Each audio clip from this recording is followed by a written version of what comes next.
Quem pode participar comigo dessa loucura, porque estar aqui não é fácil.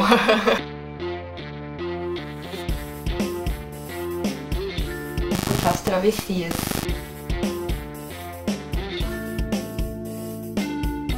Eu deixo por último pra dar um impacto.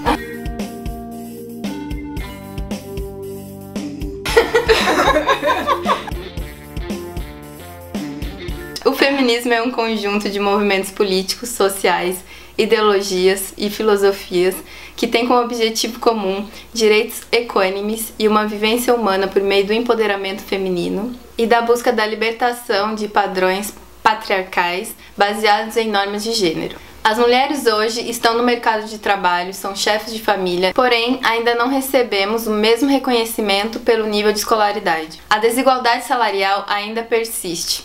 O que se vê não raramente é que a dupla jornada das mulheres permanece igual, pois elas trabalham 7 horas e meia a mais. Isso quer dizer trabalho e responsabilidade dentro e fora de casa. Além disso, a desigualdade entre mulheres negras e brancas a nível de escolaridade e renda também permanece. Essa distinção, por exemplo, exige de nós o reconhecimento de muitos feminismos, dentre esse movimento, o feminismo negro. Tendo em vista a necessidade de tratarmos de um assunto tão necessário e atual, escolhemos o tema do nosso encontro de hoje. É a hora, mais uma vez, de imaginarmos elas. Bom, gente, hoje o Imagina Elas, então, vai tratar sobre feminismo e para isso a gente convidou a Júlia.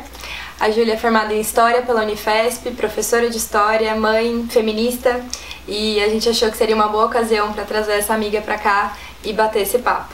Então a gente vai fazer algumas perguntas, trocar uma ideia e trazer esse conceito que é pouco conhecido, que precisa ser mais discutido, sem medo de ser feliz e de falar sobre ele, que é a nossa proposta aqui, como sempre. E aí, eu sou eu falo agora. E aí? Vamos lá, né? Olha só, não sabia que era assim. Bom, primeiramente, muito obrigada pelo convite. Eu acho que falar desse tema é sempre fundamental e é sempre muito legal, enfim, principalmente com esse público, né? Então, muito obrigada a todas. Vamos lá. Quando a gente fala de feminismo, né, é um assunto que está em voga, né? Curioso porque eu fui conhecer o discurso feminista muito mais tarde do que as gerações atuais estão conhecendo, e por causa disso, né, a minha adolescência não foi marcada pelo feminismo, acho que talvez vocês também, né, mas por outro lado, eu conheci um pouco mais conceitualmente, né, o lado bom da geração atual, né, de adolescentes do ensino médio está discutindo mais isso, é porque o conceito está vindo um pouco mais cedo, no momento que elas precisam muito. Né, que é esse momento de adolescência, descobertas, né, inclusive os próprios limites do amor e etc. O lado um pouco mais complicado é que às vezes falta um pouquinho de conceito, às vezes se atropela muita coisa, que é tipo da adolescência, né? Então eu acho que esse assunto é fundamental, a gente tem que falar cada vez mais. E eu acho que cada vez mais com profundidade. Ju, então pensando nisso, tem uma pergunta que é super importante, né, Lu? Qual que é? Sim. O feminismo, ele é contrário do machismo? Qual que é o conceito? Ai, pois é, então assim, isso é um erro comum, né? Porque os ismos, né? A gente acha que eles estão todos próximos porque o final é muito parecido. Não, o feminismo ele não é o contrário do machismo, né? Principalmente porque quando a gente fala de machismo, eu penso num sistema de opressão patriarcal. E quando eu falo de feminismo, a gente fala de um sistema de liberdade, de libertação, de igualdade de direitos, igualdade, inclusive, não só os direitos no sentido jurídicos, né, no sentido lá na Constituição, mas inclusive em relação aos costumes. Então, o machismo, na verdade, é uma maneira um pouco assim, mais informal, de chamar o famoso patriarcado, né? O sistema patriarcal, e por que é tão difícil falar desse universo? Porque quando a gente fala de machismo, e acho que é um termo que se a gente pudesse abolir seria mais fácil a nossa vida, os machos do nosso universo já começam a interpretar que o feminismo ele vem para derrubar o machismo, ou seja, os machos. A mulher odeia homem, né? Não. Os feministas odeiam homens. Então o feminismo vem para destruir o machismo. E é verdade, o feminismo vem para destruir o machismo, não os homens, né? Mas aqui a gente chama de sistema patriarcal. Então eles não são contrários, porque, primeiramente, não existiu nunca um movimento chamado machismo. Homens que se juntaram pra falar assim, vamos oprimir as mulheres, né? Por isso, inclusive quando a gente vai conversar com homens, a discussão é essa, mas eu nunca oprimi a minha namorada, ou a minha mãe, mas eu nunca fiz nada, quer dizer, Tá bom, mas você tá na balada, você quer ver a mina, então você vai lá e pega no braço dela, mas isso não é ofensa. E aí, assim, quando você começa a discutir alguns conceitos feministas, justamente aparece essa discussão de que você tá destruindo aí os machos. Não é essa história, né? Então, não, o machismo não é... o feminismo, ele vem pra destruir o machismo, mas eles não estão em opostos, como se os dois tivessem que ser combatidos.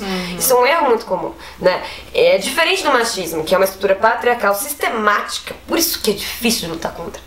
Saca? É um negócio que tá enraizado. E nas Então, mulheres também. Na sociedade como um todo. como né? a gente fala de enraizado na sociedade, a gente tá falando justamente disso. A gente tá falando de estar enraizado em, não só na sociedade, mas instituições dela. A família, muitas vezes a religião, muitas vezes as próprias estruturas educacionais. Então, assim, quando a gente fala que existem feministas diferentes, é porque existem feminismos diferentes e locais diferentes para se lutar, né? Então, diferente do machismo, que é, de novo, uma coisa sistemática, né? Enfim, que alguns vão dizer que nasce, a partir do momento que nasce a propriedade privada, então que vai existir aí o domínio do homem em cima da mulher, assim que nasce a sociedade patriarcal. O feminismo, ele nasce com uma intenção de libertar não só as mulheres, mas o sistema. Mas você fala assim, então por que chama feminismo? Parece que é de novo, né? A intenção é destruir os machos. Porque é um movimento liderado por mulheres. Não teria como ser de outro nome, né? Sei lá, mulherismo, não sei, saca? Enfim. Então, não, eles não são contrários, de novo. Nunca existiu um grupo estabelecido dizendo vamos lutar pelos direitos dos machos. Mas, né, então, isso é intrínseco. Por isso que é muito difícil de ser combatido. Bom, aproveitando que você já falou sobre essa palavra, o que é a sociedade patriarcal? Bom, primeiro assim, esse conceito, ele é um conceito criado também, né? Então, quando a gente esse discurso vai surgir lá em 1800, quando alguém vai começar a discutir no aspecto de gênero, porque não era uma coisa que se discutia muito, se falava de propriedade privada, se falou no sentido de poder e etc. Mas é no século XIX que vai começar a surgir, inclusive entre as pessoas que vão pensar o início da sociedade, né, a questão do gênero. Então, vamos lá. Sociedade patriarcal, eu sei que tem esse termo, ele é imbuído de tanto preconceito que aí ele parece um xingamento para os homens, né? A sociedade patriarcal é uma sociedade que se estabelece, se cria, se forma e se continua em cima, baseada num gênero que domina o outro. Né? Então, um erro muito comum que eu vejo como professor de história muitas vezes é algumas pessoas dizendo assim, poxa, mas eu já ouvi falar que existe a Cleópatra, que existe a Elizabeth I lá da Inglaterra. Quer dizer, então, por que tem que existir feminismo? Se existiram mulheres tão importantes, se existiram mulheres tão... que galgaram que tiveram espaços, né, masculinos, né? E aí esse discurso é muito fácil, porque quando isso acontece, a pessoa já vira mas espera, né? Essas mulheres, elas só são poderosas porque elas são tão competentes quanto os homens. E aí, qual é o discurso que vem atrás? Mulheres geralmente não são tão competentes quanto os homens. Olha como... Não dá certo. Exatamente. Quer dizer, exatamente. Por que não existem rainhas? Muitas. Olha, porque poucas foram competentes como os homens. Assim... Né? Vamos lá, respira. Então, assim, uma sociedade patriarcal é uma sociedade que, no geral, te cota, vai te tolhindo, né? E você vira, por mais absurdo que seja, uma minoria, um grupo marginalizado. Você percebe que os espaços não são feitos para você. Os espaços públicos, né? No geral, a mulher, ela... Desde muito tempo, desde que praticamente o universo aí da propriedade privada é estabelecido, a mulher é o ambiente, ela domina o ambiente do lar. Sabe? Então ela é a rainha do lar, enquanto obviamente o homem não está, né? Então muitas vezes ela administra a casa, os serviçais, aí depende da época, pode ser escravo, né? O servo. Ela administra a educação dos filhos, né? Então você vai desde Grécia, o Roma Antiga, você ainda vê esse discurso, arruma os casamentos, o ambiente privado é o dela. Mas ela não escolhe poder ir para o ambiente público, enquanto um homem tem o domínio dos dois. Então, nesse aspecto, isso é uma sociedade patriarcal. Ela se estabelece em cima de uma desigualdade entre os gêneros. No caso, aí a pergunta, existiram sociedades matriarcais? Sim, mas assim, muito tempo atrás, né? Se fala de milhares e dezenas de milhares de anos, né? Numa sociedade onde nada parecida com a nossa, né? Com estruturas de famílias muito diferentes, estruturas de propriedade muito diferentes, de consumo muito diferente, existiram, né? Mas elas foram, no geral, substituídas, essa é uma teoria lá da sociologia, né? Ela foi substituída pela sociedade patriarcal, onde o homem tem esse domínio, né? E vão ter alguns sociólogos, inclusive, que vão dizer coisas fantásticas, como, por exemplo, a monogamia, ela é somente feminina. Por quê? Porque a mulher, supostamente, ela traz a semente, digamos, de fora, né? Ela pode ficar grávida e num ambiente, digamos assim, de um universo onde não existe teste de DNA ou coisa parecida, não se sabe se ela trouxe uma semente de fora ou se o herdeiro é legítimo. Tá. Por isso que a monogamia é muito obrigada a ela e ela tem que ficar num espaço muito particular, enquanto o homem, no geral, né, os de fora, inclusive os filhos bastardos, são muito bem aceitos. É quase comum um homem de uma grande família ter 1 ou 2 filhos bastardos fora do casamento. Então, se você pensar bem, e aí inclusive a gente pode entrar até na questão de aonde nasceu o feminismo. Qual foi a primeira pessoa, qual foi a primeira mulher que falou sobre isso, né? De novo, mulheres que se destacaram, só se destacaram porque ou elas assumiram papéis masculinos, então no caso Elizabeth I, por exemplo, da rainha da Inglaterra, aquela ruivona, né, mais famosa, né? Então dizia ser dela, por exemplo, e ela gostava de dizer que ela era casada com a Inglaterra. Então assim, percebe que ela não consegue, por mais que ela não se case, né, e ela vai ser a rainha virgem por causa disso, não se consegue pensar uma mulher que não seja casada. Essa é a sua função social. Sim, a gente entendeu? nasceu pra isso, né? Os homens têm 1 milhão de funções sociais e às vezes escolhem a política, a guerra, o estudo. A mulher tem uma, a família. Negar isso é tipo... Eu acho que essa questão da escolha é muito pesada, né? Porque talvez a principal diferença nesse cenário. É o homem poder transitar e escolher o ambiente em que ele tá, enquanto nesse cenário a mulher, ela sempre é a opção que ela não tem outra opção, né?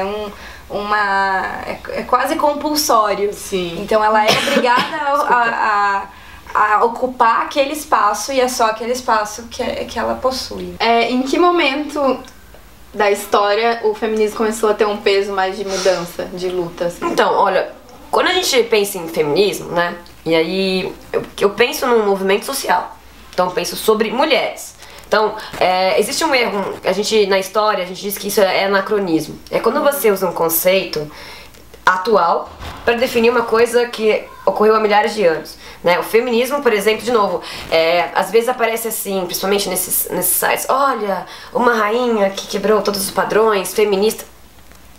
Vamos lá. Ela geralmente fala em relação a ela mesma, no sentido de que eu sou como os homens, por isso posso ser rainha. O feminismo, ele fala em relação coletiva.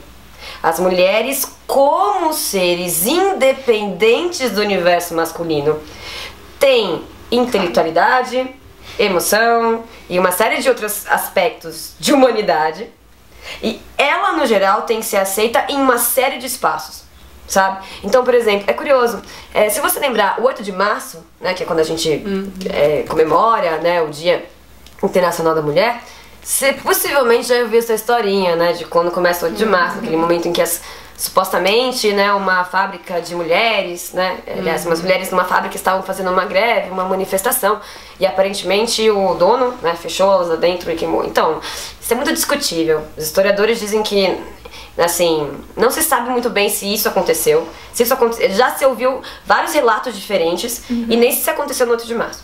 Mas olha que legal, você está falando de uma mulher específica, a mulher trabalhadora, é aí que nasce o feminismo.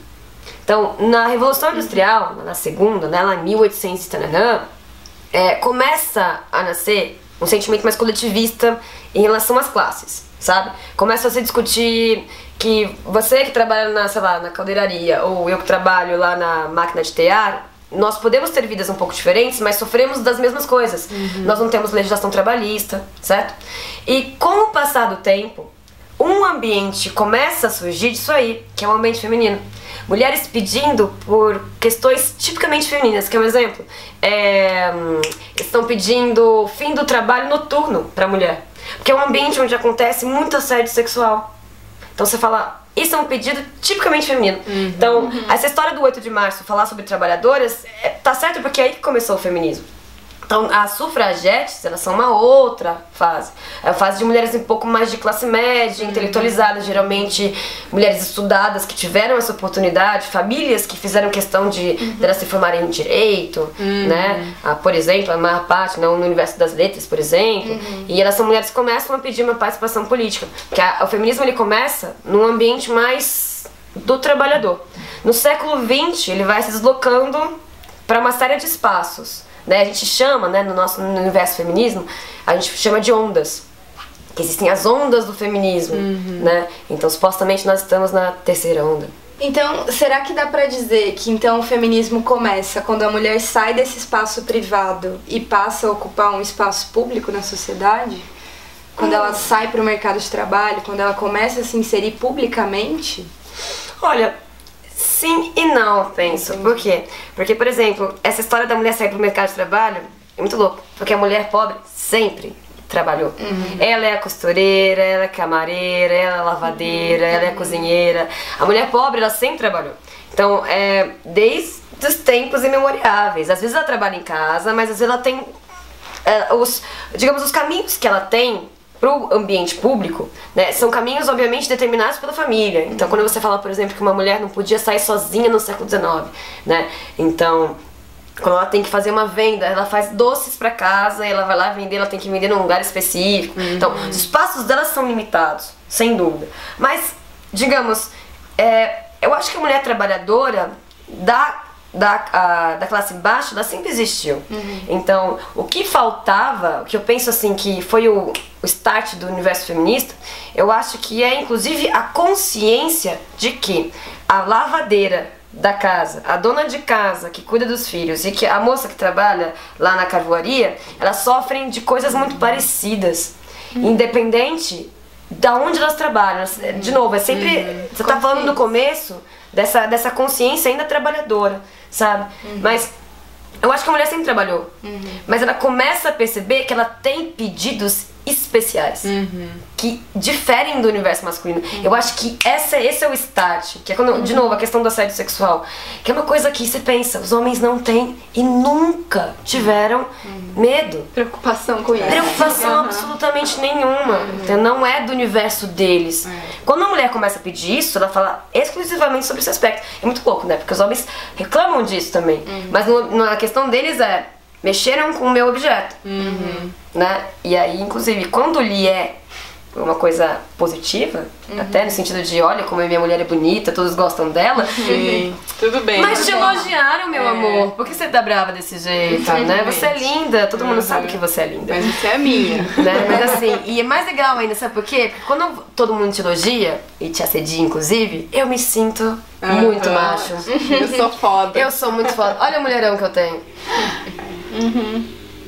Que muito. Um objeto. Né? Mas, É um objeto, né? Então, né? e a partir do momento que a gente fala assim, olha, então, eu entendo, mas o assédio não tem que ser pensado do ponto de vista do meu marido, do meu namorado, do meu amante, do meu companheiro. Tem que ser pensado do meu ponto de vista. É esse momento que a gente começa a distanciar, inclusive, as mulheres no século XIX, elas vão apanhar um pouco dos próprios movimentos operários, que vão dizer que elas estão sendo histéricas. Esse discurso da histeria é muito antigo, estão dizendo que elas estão malucas e que elas estão dividindo o movimento. Você pensar, durante a Revolução Francesa, eu acho que esse caso é muito famoso, né? Tem uma moça chamada Olympe de Gouges, moça, uma grande pensadora, né? Que durante a Revolução Francesa, os franceses vão criar aquele famoso documento, né? A Declaração de Direitos do Homem e do Cidadão. E aí o gênero é homem mesmo, não é humanidade significando um homem. Toda hora tá lá homem, os homens, os homens, os homens, né? E aí estamos falando de homem mesmo. A Olympe de Gouges, acho que 2 ou 3 anos depois, ela vai criar a Declaração de Direitos da Mulher e da Cidadã. E sabe o que os revolucionários vão fazer com ela? Ela vai ser guilhotinada. Nada aproxima mais, né, alguém das extremas, né, de esquerda ou direita, do que o machismo, né? Então, enfim, tentando meio que te responder. Mas, cada vez mais, quando cada vez mais a mulher vai para espaços que não a pertenceram antes e ocorre esse estranhamento de, né? Por exemplo, o discurso do voto, as pessoas falam mas é tão óbvio hoje uma mulher poder votar, mas qual é o discurso? Que a casa tinha um homem máximo, né? Esse cara é o pai ou ele é o marido, ele pensa pela casa, então ele vota pela casa. Ele que decide por todos ali, né? Então, aquele momento em que diz a família, a casa decide tal presidente, deputado, né, tal voto, né, então, mas... Como se dentro da casa a gente não pudesse. Ainda bem que hoje podemos. Assim, Jesus merece. Né, então... Que ano que foi que as mulheres puderam começar a votar? Depende muito do universo que você tá falando, né? No assim, Brasil. No final do século XIX, países como Inglaterra e, né, França já começam a surgir as famosas sufragetes. Né? No Brasil, olha que muito louco, né? A primeira vez é no governo do Getúlio Vargas, né? Em 1932, antes mesmo da Constituição, ele chamou uma Assembleia Constituinte, né? E a primeira mulher eleita para participar de uma Assembleia, 1932. Só um detalhe: os homens participam da política no Brasil desde 1830, 1824, na verdade, quando feita a Constituição. Então... ficou 100 anos atrasada, assim, sabe, né? Meninas, eu tenho uma pergunta agora pra todas. Quando que o feminismo entrou na vida de vocês? Quando que vocês falaram, poxa, eu sou feminista, né? Eu me identifico uma mulher que é feminista. Nossa, que difícil. Poxa, né? Eu tô pensando na resposta, eu quero ser a primeira.